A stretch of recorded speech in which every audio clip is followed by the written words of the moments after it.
Chapter 2. Faded Glory. The neon sign above Norm's dive bar flickered erratically, as though it couldn't quite decide whether to keep shining or give up entirely.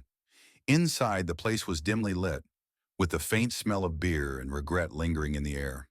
A couple of pool tables sat off to one side, their green felt scarred from years of hard-fought games.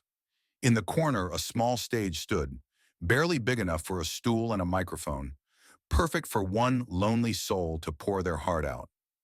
Cody Steele stepped inside, guitar case in hand. He ordered 2 drinks at the bar, one for himself and one for the memory of better days. Carrying them to a shadowy corner table, he set the glasses down and pulled out his guitar, his fingers instinctively tuning the strings.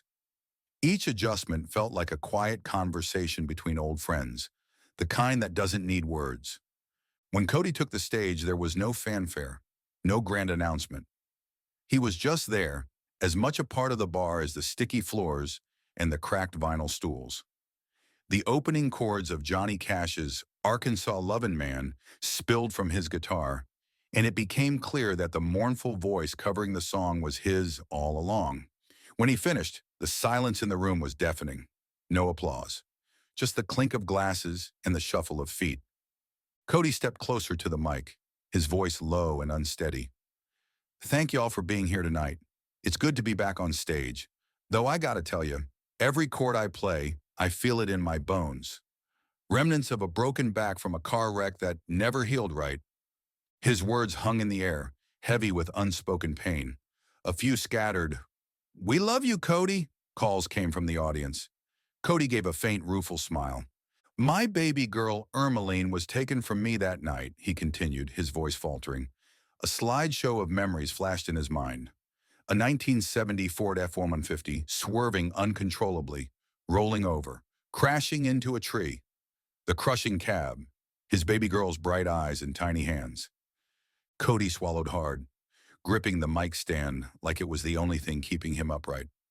"But music, it's the one thing stronger than any pain I've known. Helps me forget, even if just for a song. This one's called Faded Glory." The first chord rang out, rich and clear. Cody's voice was raw but captivating as he sang, "In the quiet of the morning, just before the break of day." At the bar, a couple stopped their murmured conversation to listen. Cody continued, his words painting a vivid picture of hope and loss. "We welcomed you, a whisper in the world, oh so fey." In the back corner, a weary traveler's gaze locked onto Cody, the music pulling him in like a lifeline. Cody sang on, his voice cracking slightly but gaining strength. "Tiny hands, a gentle sigh, a promise in your eyes so bright." Tears formed in Cody's eyes as he poured himself into the song. "A new star shining in our lives, holding on to you so tight." The song echoed through the room, weaving its way into the hearts of the audience, even if they didn't show it. When the last note faded, Cody left the stage quietly, the applause polite but sparse. He packed up his guitar, downed 2 fingers of whiskey at the bar, and slipped out the back door into the night. The kitchen in Cody's apartment was dim, cluttered, and heavy with neglect. Morning sunlight fought its way through the dusty window, casting long shadows across the countertops. Cody stood at the sink, staring at the orange prescription bottle in his hand. He shook it, the pills inside rattling faintly, almost gone. His hands trembled as he struggled with the childproof cap. Finally it popped off, and he shook out the last 2 pills into his palm.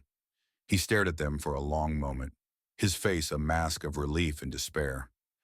"Shit," he muttered, popping the pills into his mouth and swallowing them dry. He leaned heavily on the counter, his breathing labored, the pain refusing to ease entirely. The rotary phone on the wall caught his eye. Cody reached for it, his fingers dialing with hesitation. "Hey, it's Cody," he said when the line connected. "Calling to see if we can talk sometime. I know it's been a minute, but things have changed here. Please give me a call back when you're able." He hung up, slumping into his lazy boy. Concert posters and dusty 45s adorned the walls, relics of a life that once shone brighter. A framed photo of a younger Cody holding a toddler, Ermeline, caught his gaze. He stared at it, his expression unreadable, before closing his eyes and sinking further into the chair. The pharmacy was bright and orderly, a sterile contrast to Cody's disheveled world. He stood in line, clutching his lower back, shifting uncomfortably as he waited his turn. When he finally reached the counter, the young pharmacist greeted him with a sympathetic smile. "Hi, how can I help you today?" "I'm here to pick up a refill," Cody said, his voice tight with pain. "Cody Steele." The pharmacist typed into her computer, her brow furrowing. Mr. Steele, it looks like your prescription isn't set to refill for 2 more weeks." Cody's frustration boiled over. "I had an accident," he said, his voice rising. "The pills spilled into the sink. Can't you put a rush on it?" The pharmacist's expression softened, but she shook her head. "Not without a doctor's prescription. I'm really sorry." Cody's shoulders sagged, the fight draining out of him. "Sure," he muttered. I'll, I'll take a look at something over the counter." He shuffled toward the shelves, grabbing multiple packages of cheap muscle relaxants. At the checkout, he added a bottle of whiskey to the pile.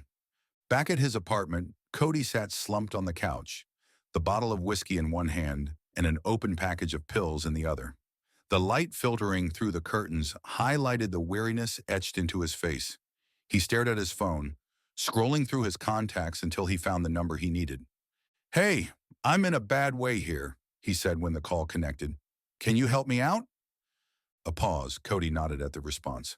Okay, I'll be there. And yes, I'll have cash with me." He hung up, took a deep breath, and hauled himself to his feet, his resolve hardening. The road ahead wasn't clear, but Cody Steele wasn't ready to give up. Not yet.